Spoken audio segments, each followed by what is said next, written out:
President, finally and perhaps most significantly, it is important that here on the floor of the Senate we begin to discuss the decades-long effort by Saudi Arabia to export an ultra-reactionary form of Islam throughout the world. A recent piece in the Boston Globe by Stephen Kinzer, a journalist who has covered the Middle East for many years, and I would like to ask unanimous consent to have that article put into the journal, Mr. President. Without objection. This article by Mr. Kinzer used the example, this is just one example, of Indonesia to demonstrate the incredibly negative impact that Saudi financing has had in many places around the world.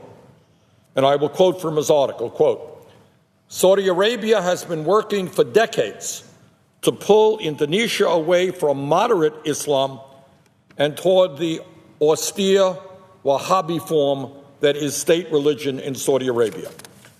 The Saudis' campaign has been patient, multifaceted, and lavishly financed. It mirrors others they have waged in Muslim countries across Asia and Africa. Successive American presidents have assured us that Saudi Arabia is our friend and wishes us well.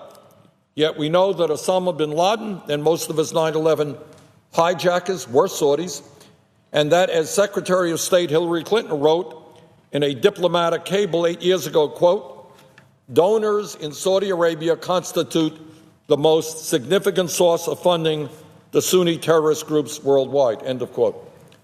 Recent events in Indonesia shine a light on a Saudi project that is even more pernicious than financing terrorists. Saudi Arabia has used its wealth, much of which comes from the United States, to turn entire nations into hotbeds of radical Islam. By refusing to protest or even officially acknowledge this far-reaching project, we finance our own assassins and global terror. End of quote from that excellent article from the Boston Globe. Mr. President, we all understand that there are times when we must work with problematic governments in order to advance our security goals. But for far, far too long, we have been giving a pass to a government in Saudi Arabia that supports ideas and policies that are fundamentally at odds with American values and that have led to extremely negative consequences for American security. I think the time has come for the United States Congress to take a very, very hard look at this relationship and assess whether it is actually serving the interests and values of the American people.